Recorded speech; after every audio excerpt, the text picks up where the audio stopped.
Oh, heck yes. Look at that. But, I mean, there's tons. Yeah, tons in there. I see them now.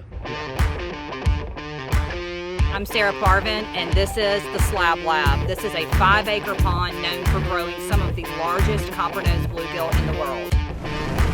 So what we're doing is we're bringing the new steady state back. We're trying to go for a whole slew of different water quality parameters, from phosphorus, nitrogen, ammonia, cell counts. We're looking at zooplankton, we're looking at vertebrates, we're looking at the entire food web. Right now we're looking at a 0.05 milligram per liter concentration on the bottom of the pond for phosphate. That's a step in the right direction. We got to make sure that we do it right, and we slow down and we take all of the data now so that it can be used for years to come.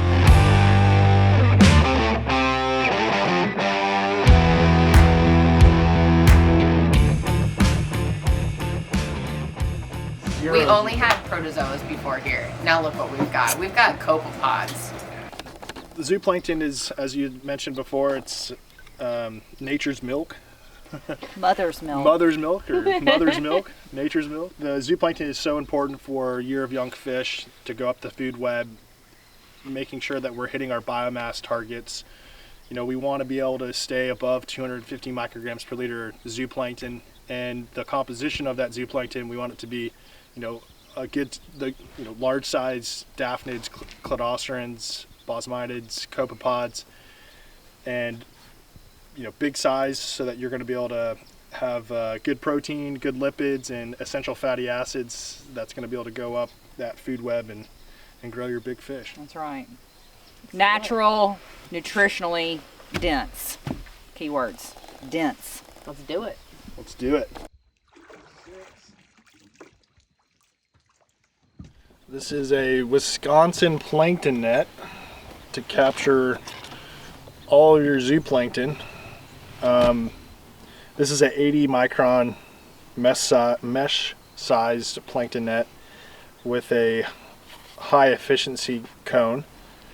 This allows, there's a lot of friction when you're moving this through the water, and this cone helps obtain, it gets more water into it as opposed to not having this cone.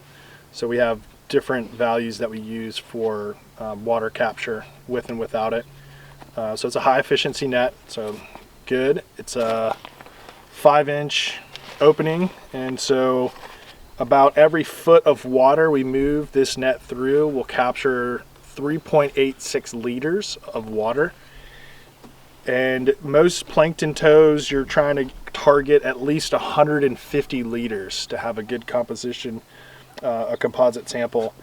So we would need to do about 40 feet of towing. You can do horizontal, but it's best to do up and down, less error, and we'll start doing have to do this 40 times essentially.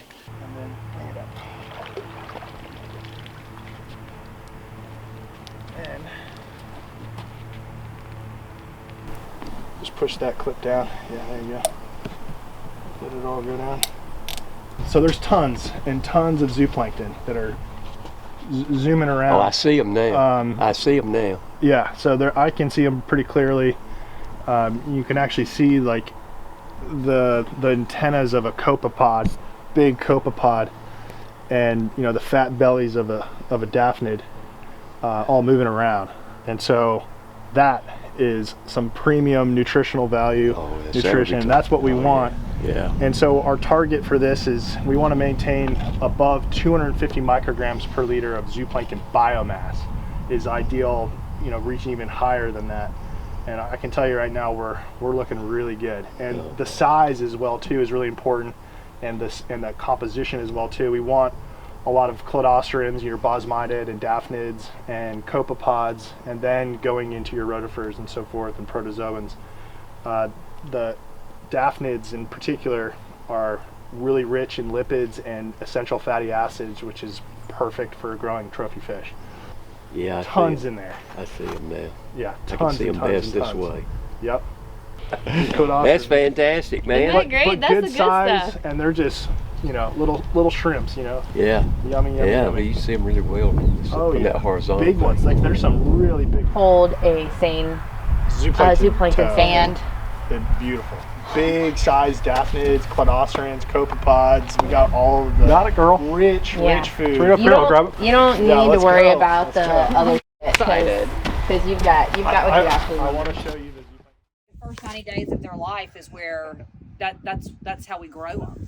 That is critical. Yeah. Yep.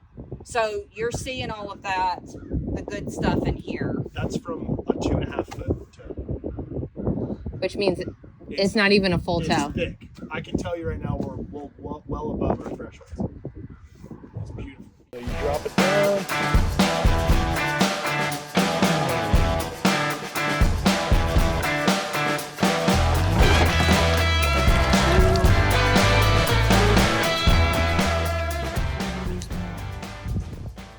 Whoa.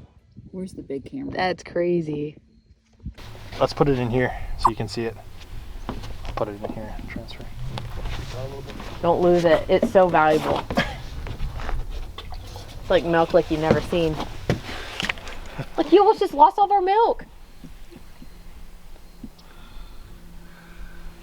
Oh my goodness. That is exactly what you want. That is only 150 liters. Look at that.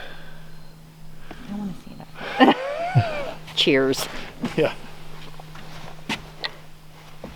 That is some dense zooplankton. Before it was, you know, mostly formidium, bacterial organic waste in the water, and that turbid water, the organic waste, the cyanobacteria, what was here before in terms of zooplankton, we didn't see any of these groups of zooplankton. It was all protozoa, smaller size, ciliates and flagellas that were just feeding on that organic waste.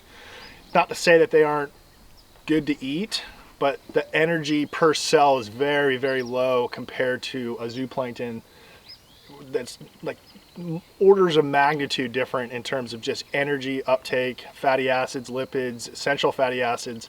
And so this is exactly what we're trying to strive for, is high biomass of zooplankton, but of a certain composition size class, because those larger ones are going to have all those rich and, you know, essential fatty acids. And so having that clear water allows for these guys to come in versus what we had before, which were more pollutant tolerant type species. These are more sensitive. So the only way to get these guys to really thrive is to have good, clean, clear water. Not clear, but, you know, decent size or decent clarity. But the clarity is one water quality parameter that is going to have a major impact on your food web, the total food web, in terms not only, I mean, from the very bottom of the food chain, your algae, to your zooplankton, what you're seeing right here, that's going to go up to your forage, to your larger fish.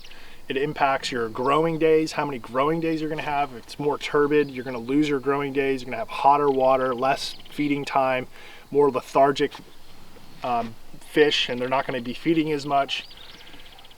To smothering your invertebrates. So across the food web, having a little bit clearer water is always going to be better and be able to support more diverse, better food, better size groups, and overall better food web.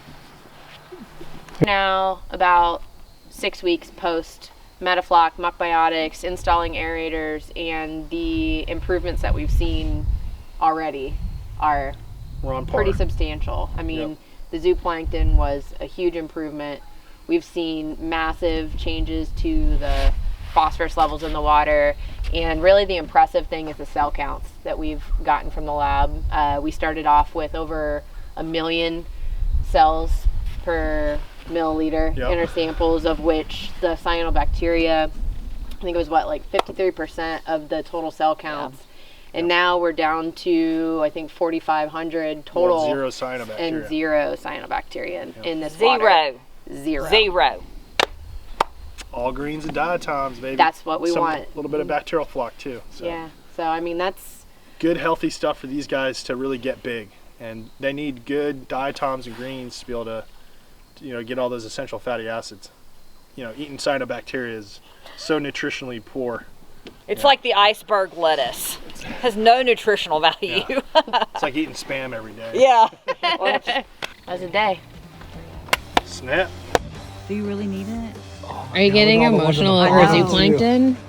Huh? Are you getting emotional over zooplankton? Yeah. That's your babies.